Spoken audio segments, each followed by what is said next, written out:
What if I told you that the most famous Bigfoot film ever recorded, the Patterson-Gimlin film, not only proves that Sasquatches exist, but also that the man who claims he wore the ape suit that day may have been telling the truth in his own strange way? Sounds impossible, right? But today, I'm going to show you why this paradox actually makes sense.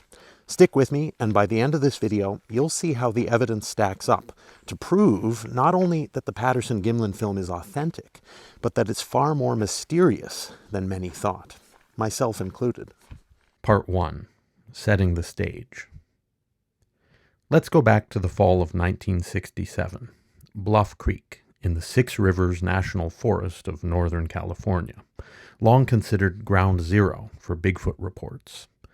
For years, loggers, hunters, and locals had been finding unusually large, human-like footprints along the creek bed, footprints ranging from 13 to 18 inches long. Roger Patterson, a rodeo cowboy turned filmmaker who'd long been obsessed with the legend, was actively trying to make a documentary about Sasquatch, and he'd been following leads and visiting sighting areas for years at this point. That's why he was at Bluff Creek that day, with Bob Gimlin, a Yakima horseman who happened to be riding with him on this particular expedition. We were just riding up the creek bed, and Roger was taking pictures of the beautiful colors, of the fall colors of the trees and the brush and all that. And all at once, there one stood across the creek from us. On October 20th, just after 1 p.m., the two men rounded a bend and saw her, a massive, hair-covered figure crossing the sandbar, glancing back in that iconic look over the shoulder. Patterson's horse reared up and threw him, but somehow he still managed to grab his rented Cine Kodak film camera and filmed those precious 60 seconds of footage, while Bob Gimlin steadied the spooked horses and watched in stunned silence. Roger had had the camera up to his eye, of course, and he kind of stumbled and fell down on his elbows. And he wasn't really sure if he got sand or whatever in the camera. Of course, Roger's horse just went berserk. Well, mine did too, but I was able to stay on him. But when I got down on the ground, it was a different story. Massive muscle, just bulk muscle. Chances are you've seen a copy of that footage. Most people have. But almost every version online is a copy of a copy of a copy, degraded, blurry, grainy, and stripped of meaningful detail. That's why the film remains so hotly debated. Skeptics dismiss it as a blurry man in a suit, but believers say the movement and anatomy are impossible to fake. Some skeptics point to Patterson's timing and call it suspiciously lucky, but that ignores the record. See, Patterson had been pursuing sightings and building a film project for years at this point. He wasn't just a one-off tourist who got lucky. It's really important to remember Roger Patterson was going to that spot in Bluff Creek since 1962. So he'd been going there for 5 years, for long periods of time. Persistency just pays off. To judge either side accurately, we have to see the film as Patterson and Gimlin saw it. Sharp, vivid, and frankly, downright startling. And then we can decide, is this a hoax or undeniable proof? By the way, if you're enjoying this content and want more of the deepest dives and the most compelling evidence for the existence of the Sasquatch species, then hit that subscribe button and notification bell. You won't get dives this deep anywhere else on the internet. I've also recently launched a Cabin in the Woods Patreon page where you can connect with me and my Bigfoot evidence a whole lot more directly and intimately. I'll tell you more about it at the end of the video. Part 2. Todd Gatewood and the real film quality. Enter Todd Gatewood. He's not just some hobbyist fiddling with film. He's a restoration expert and film historian who's been at this for years. Todd actually started out as a photo archivist, restoring and preserving old photographs with Marshall oils on Kodak Ectoler G prints. Eventually, he moved into the digital darkroom and editing suite, bringing those same skills into modern film work. And for him, the Patterson-Gimlin film has always been personal. He's been fascinated with it since the first day he saw it, as many of us have, if we're honest. And that's why in 2024, he finally set out to do what no one else has done properly: copy the film frame by frame and restore every frame to absolute perfection, all nearly 1,000 of them, down to the last detail. It's a long and arduous process, and even after months, Todd's still not done. That's because he's going through the footage by hand, removing dust, repairing scratches, color correcting, basically making sure every frame is as clean and clear as possible. There's still a long way to go, but the difference is already staggering. See, most people are used to seeing VHS transfers or fifth-generation digital copies of the Patterson film. That's why skeptics tend to laugh and say the film is too blurry to make out any detail. But when Todd scans and restores the film the right way, a whole new level of detail emerges. I'd like to comment about why the Patterson film is really still the benchmark, and it's quite simply in its name: film. Film is far better than what came after it, and it was shot in 67, and in the 70s, right after that, we went to VHS. And we all know that VHS is a terrible format for preservation or just in and of itself.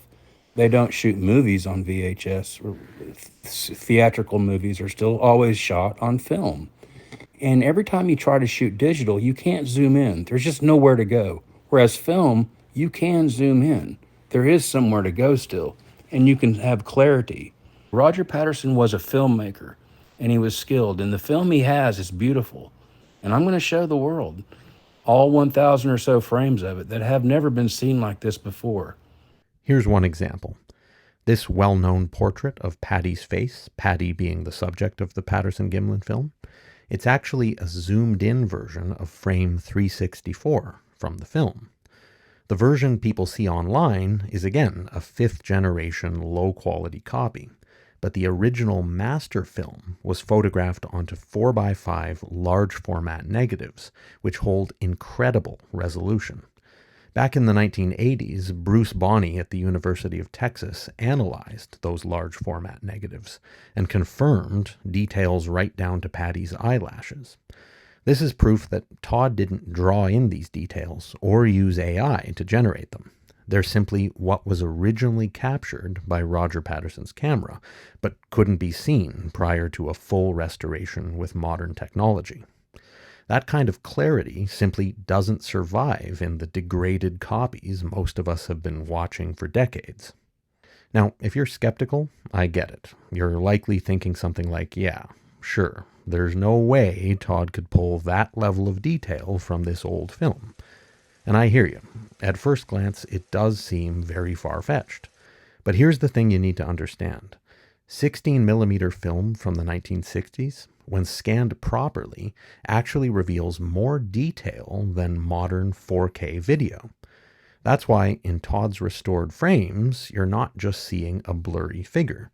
You're seeing muscle groups flexing in Patty's legs, back, and triceps. You're seeing fat pads shifting under the skin. Anatomical detail that no costume in 1967, or honestly even today, could properly replicate. Part 3.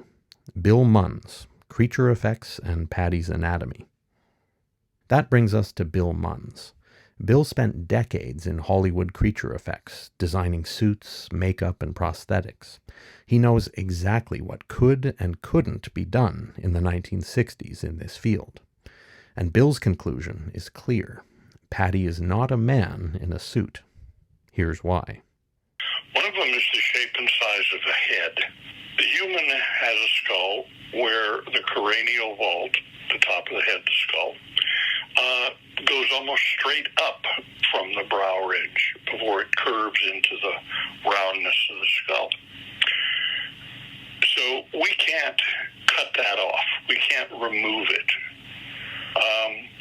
If we want to create a head that has some semblance to a more ape-like head, and Patty, the character or creature in the Patterson film, she has a very, very distinctive ape ape-like head with a very flat cranial vault. Okay, if we try to create that, we have a problem in that we can't subtract the high rising skull of the human. So what we would have to do is we would have to try and do what we call a cheat. We try to create an illusion of a different shape. And trying to create the illusion of a much flatter skull requires that we pull the eyebrow ridge far out beyond the human eyebrow. And then in order to get a more ape-like face, we have to pull the muzzle, the mouth area below the nose, we have to pull that out a lot further, so it's much further out than this brow we've now added. And only if we do that can we sort of then slope the forehead after the brow ridge up in a more gentle angle as it goes to meet the real forehead of the person. That's the typical way of cheating to make a human head look more like an ape head. Problem is it makes the head very big relative to the body. Now, if we look at Patty, her head relative to her body is remarkably compact. Okay. The effect we expect to see, a bigger head in proportion to body, simply is not on the film. But Bill also adds something here that's really interesting about the psychology of experts. Skeptics are quick to point out that when Stan Winston, one of the most famous Hollywood effects artists in history, was asked about the Patterson-Gimlin film, he dismissed it quickly as, quote, a man in a suit. But Bill points out why comments like this aren't necessarily evidence against the film. In the profession, there's a certain mindset. It's kind of a professional sense of bravado of nobody can fool me. I can spot a fake every time. And anytime you show them something unusual and controversial, they tend to immediately say, of course it's a fake. Not because that's their true analysis. They're doing it because of a public relations standpoint. It makes them look smarter. Now, Stan in particular had a very unpleasant experience. A film was released called The Alien Autopsy, and it purported to show doctors in scrubs and surgical outfits and masks leaning over a dead alien, and they were literally autopsying the body, supposedly a creature that was found after the Roswell crash in New Mexico. So somebody had this film called The Alien Autopsy, and they were floating it around Hollywood asking people, is it real? You know. And Stan and a couple of his key lieutenants in his company, they were shown the film, and the producers actually filmed them viewing it and discussing it. And he was analyzing it meticulously, very admirably and professionally. And he came to the conclusion, he said, if this is a fake, whoever did it has a job opening waiting for them in my company anytime. It's that good. Okay? But other makeup artists who looked at it took one look at it and said, nah, it's a fake. Didn't fool me for a second. I could do better. Okay. Then it turns out, finally, it's revealed, yes, it was a fake. The unconventional techniques used were because the person who did the faking of the body was not a classical makeup artist, but rather a sculptor who thought about materials in a different way, and so used unconventional techniques. That's what threw Stan off. But what Stan was doing was being scientifically responsible. Stan was taking the proper analytical approach. The guys who dismissed it, they looked like the smart ones. And Stan, because he was cautious, because he really wanted to study it, he really wanted to give it serious, responsible consideration, it looked like he wasn't as smart as the other guys. So the people who dismissed it out of hand looked smart, smarter than Stan. Okay, he didn't like that. Stan had an ego. He was a brilliant artist, but boy, he definitely had an ego, and he loved being at the top of his craft. So after that, he learned his lesson. You show him footage of something really weird and say, is this real or is this fake? He's going to do what the smart person is expected to do. He's going to say, nah, it's a fake. Didn't fool me for a second. Looks like crap. I'd fire anybody who did something that bad. So when he came to the Patty footage, he had been burned by the alien autopsy thing. And he wasn't about to make the same mistake again. He wasn't about to go in saying, well, just on a superficial study, I can't say for sure if it's real or fake. I would have to study it more to make a determination. He couldn't say that. That would make him look like he was not as smart as the ones who dismissed it out of hand. Basically, no one in the costume and special effects industry wants to admit that they've been fooled. It's much easier when confronted with something like the Patterson-Gimlin film to simply point and say, it's a suit, even if you don't have solid logical reasons for doing so. And that appears to be what Stan Winston did. But Bill, who's studied the film in incredible depth and detail for decades, says that the evidence of it not being a suit is overwhelming. Now, with the Patty thing, I could have been in the same boat. A lot of people, makeup artists, have looked at it and said, oh, it's a fake. I could do better than that with one arm tied behind my back, you know. That's that kind of bravado of see how smart I am. I'm never fooled by another person's work. And when I went into it, I said, I don't know if this is real or fake. I'm going to look at it carefully, and then I'm going to decide. And then I came to the conclusion that it's real. Now, if by some chance someone came along and proved conclusively that it was fake, then of course I would look like an idiot. But 57, 58 years after it was filmed, nobody's come across with any such proof. Nobody's even come close. There's nothing even remotely resembling a good proof that this is a costume with a human inside. So my conclusion still stands. But a lot of makeup effects people were thinking about their career. They weren't really concerned with this film and validating it or not. So it was easier for a lot of them to just look at it and say, nah, it's fake. Didn't fool me for a second. I could do better than that. John Chambers, luckily, didn't have that kind of an ego. When he was asked if he did it, is it a costume and did you make it?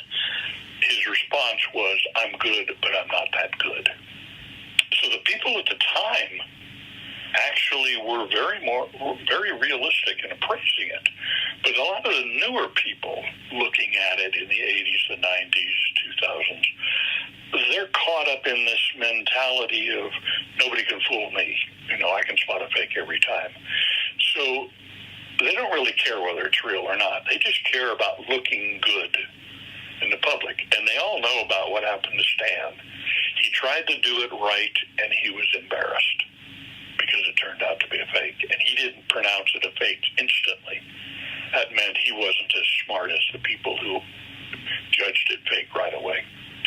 People were aware of that and decided, I don't want to do what Stan did. I don't want to make that mistake. You show me something weird, some alien, some funny creature, and ask me if it's real or not, I'm going to tell you it's fake simply because that makes me look smarter, and that's better for my profession. So that's actually what's happening with a lot of the makeup artists in the business.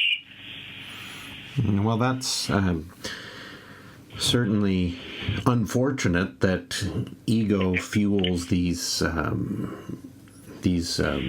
bravado-focused claims and statements.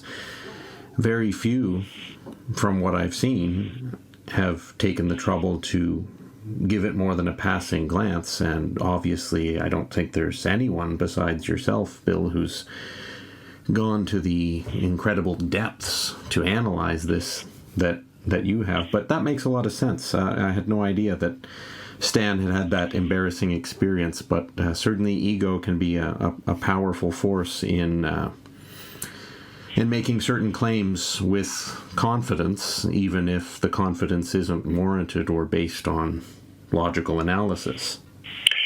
unfortunately, it is a flaw of many fields or crafts, and Hollywood, of course, is filled with pretentious people who want to give an appearance of being the expert, the best, the top, the pinnacle. Part 4. The Heironimus Paradox. Now here's where it gets really wild. If you've studied the Patterson-Gimlin film at all, then you've probably heard of Bob Heironimus. He claimed that Roger Patterson paid him to wear a gorilla suit and walk across the clearing in Bluff Creek that day in '67. Skeptics love this story. They trot it out constantly as if it magically explains everything. But Bill Munns points out something fascinating here. When Roger Patterson came to the lab with some footage he had shot of a tall friend of his in an ape suit, and they screened the footage, and they all laughed at how silly it was and how fake it looked. Okay, he was producing a documentary about Bigfoot. Okay, Right. anyone at the time who was producing a documentary about Bigfoot, basically all they have is pictures of footprint plaster casts, or maybe a footprint in the ground, and people talking about an encounter. Okay. Yeah, I went out in the backyard, and it was over there in the woods, and I saw it, or I was driving along the road, and it ran across in front. All you have is people talking about an incident. That's what we call talking heads. A documentary that's just talking heads is boring. People don't like it. Producers don't like to produce talking heads. They have to do a little of it, yeah, but they want something more visual. So any responsible documentary producer at the time, if they were making a film documentary about Bigfoot, and they were talking to people about various sightings and evidence and encounters and reports and this and that, it would be the most natural thing in the world for any responsible producer to say, we have to give our audience something more visual. We have to take one of these reported sightings, and we have to dress somebody up like a Bigfoot and recreate it. You know, we will label it recreation so that people know that we're putting on a show to illustrate what somebody claims to have seen. But they would do that. There's no intent to deceive. It's simply to make the program more visually interesting. Any responsible film producer doing a Bigfoot documentary would have done that. So maybe Roger did get a costume, possibly from Philip Morris. Maybe he really did ask Bob Heironimus to put on a costume, go with him into the woods. He filmed Bob, and then afterwards took the film to Canna West Lab, and they all looked at it and laughed at how silly it was. So he just put the film on the shelf. He couldn't use it for his documentary. It was too phony looking. Then later, he goes to Bluff Creek and he films the real thing. Now, in my opinion, that's actually what happened. So I think Roger actually did film Bob Heironimus in a costume.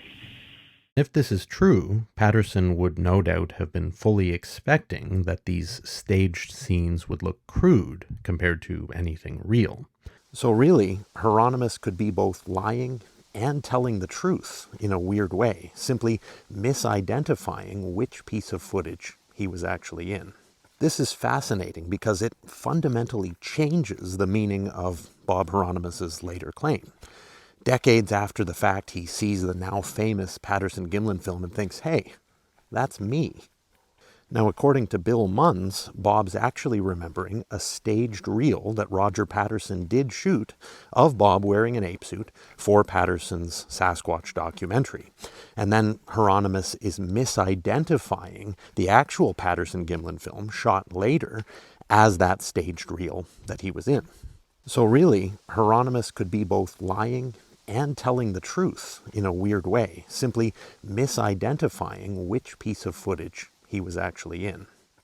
Now, I'll admit that all this sounds pretty sketchy and confusing at first glance. But if Munns is right, then Roger wasn't trying to trick anyone. He simply hired people to help shoot a documentary. He hired a suit maker to build demonstration costumes, and he used a stand-in for staged segments because that's how documentary filmmaking often works when you don't expect to capture the real thing. He didn't set out to pass off a staged scene as definitive evidence of a species. He was just trying to build a film that conveyed the phenomenon: footprints, eyewitness testimony, and recreations. And then, after years of searching, by sheer luck, or maybe fate, he also happened to capture the single most compelling piece of real Bigfoot footage that the field has ever seen. So, I'll be honest, I used to treat Heironimus, the man who claims he was Paddy, and Philip Morris, the man who claims he made the suit in the film, as plain liars. I've said before that their recreated suit and performances look laughable compared to Paddy. But Munns's theory makes sense of this, too. See, if Morris later tried to recreate the suit he claims he sold to Patterson, and Bob Heironimus put it on for those staged shots, of course it looks bad next to the real Patterson-Gimlin film subject. That would be exactly what you'd expect: a staged demonstration suit versus a completely different biological subject captured on film under field conditions. Bottom line, the Heironimus story doesn't have to be a smoking gun that kills the Patterson-Gimlin film's credibility. If you follow Munns's line of reasoning, and no one on earth, to my knowledge, has looked into this as deeply and for as long as Bill Munns has, then Bob Heironimus's story isn't a neat rebuttal to the film at all.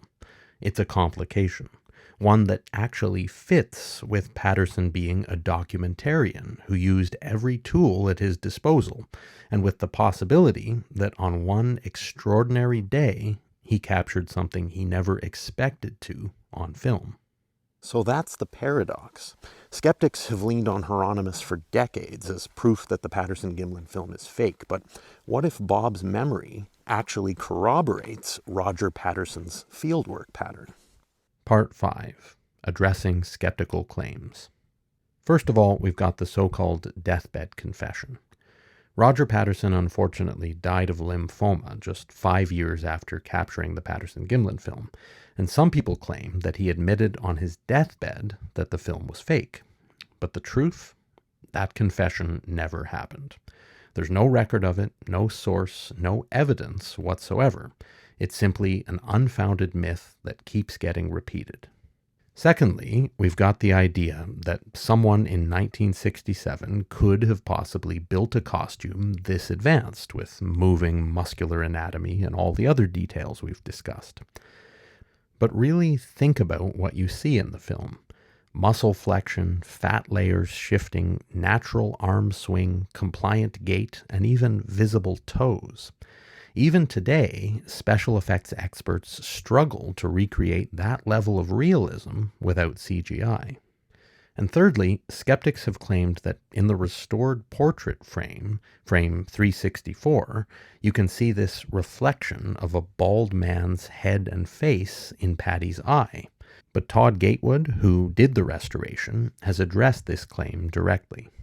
I want to address something that I've heard people say that's quite humorous to me, but it's regarding the eye of Paddy in this portrait. Some people seem to see an image of a person in there. I can't tell you anything about that. I added nothing to this photograph or portrait, and I took nothing away. So it's purely in the eye of the beholder, pareidolia. Part 6. Bob Gimlin's story. At the heart of all this is a humble old cowboy named Bob Gimlin. He was with Roger Patterson that day back in '67, and unlike Roger, Bob never sought the spotlight. He never made much money off the film, and yet for decades he's told the exact same story about what he saw that day. He even passed a lie detector test about it. Think about it. If this was a hoax, Bob would have had to lie with a straight face for 57 years. Through ridicule, financial hardship, and even public humiliation. He's never once changed his story. And frankly, I just don't buy the idea that anyone could fake sincerity like that for a lifetime. Part 7. The Unfinished Story. The Patterson-Gimlin film is nearly 60 years old, but believe it or not, the story still isn't over. Bill Munns has hinted that there's new information coming, something that could even challenge hardcore Bigfoot believers. We don't know what this is yet, but one thing's for sure. The Patterson-Gimlin film still isn't done surprising us. Well, I can't explain what I'm about to say to you, but I'm aware of a piece of footage that surfaced. It has never been shown public. No one knows about it except a few researchers like me, because the people who have the footage were asking our appraisal of it. We cannot say anything until they publicly release their final film project that they're working on. It doesn't change the conclusion. Patty and the PGF are still real, but it adds a new wrinkle to the discussion that's really going to stun a lot of people and provoke a lot of debate and controversy. So where does this leave us? Well, we've got incredibly restored film quality, soon to be released by Todd Gatewood, that shows details that no skeptic can explain. We've got unwavering eyewitness testimony for decades, and we have special effects and anatomy experts saying that this was no man in a suit. But we've also got this paradox at the center of it all. The film that proves Sasquatches are real, but the man who claimed he wore the suit may also have thought that he was legitimately telling the truth. That's why he passed a lie detector test. Nearly 60 years after it was captured, the Patterson-Gimlin film still speaks to us today. And if you listen closely, as I've tried to do ever since having my own Sasquatch encounter, the truth is louder than ever. But it's also not necessarily as black and white as hardcore skeptics or hardcore believers might think. By the way, if you're interested in going deeper down the Sasquatch research rabbit hole with me, then I share my deepest research as well as early access to all new videos and behind-the-scenes footage over on my Patreon page. Link is in the description and pinned comment. Thank you very much for watching this video. If you enjoyed it, please give it a like, share it with your family and friends, and subscribe to Cabin in the Woods. And let's keep searching for the truth about these mysterious beings together. I'll see you in the next video. If you've ever wanted to be part of this search for the truth about Bigfoot, not just watching from the sidelines, but actually standing with me as I dig deeper, then I've just launched something just for you. My new Patreon is live, and it's built like a research team. You can sign up for free and still get access to behind-the-scenes photos and occasional polls. Those are open to everyone. But if you want to go further, sign up as a research supporter. For $5 a month, you'll get early access to ad-free versions of all my videos, exclusive behind-the-scenes photos, and exclusive polls. At the research participant level, $10 a month will get you all of that, plus behind-the-scenes videos, 10% off all exclusive Cabin in the Woods merch, full-length extended interviews, and voting power for upcoming video projects. To celebrate the launch, the first 100 members to sign up will get 20% off their first purchase of exclusive Cabin in the Woods merch. That's on top of the discounted prices already going on in the store right now. Those discounts are worth more than even the highest tier of paid membership. This really is the best way to support this work, get closer to true Bigfoot investigation, and help me keep pushing for answers. All links are in the description. I hope to see you on the inside.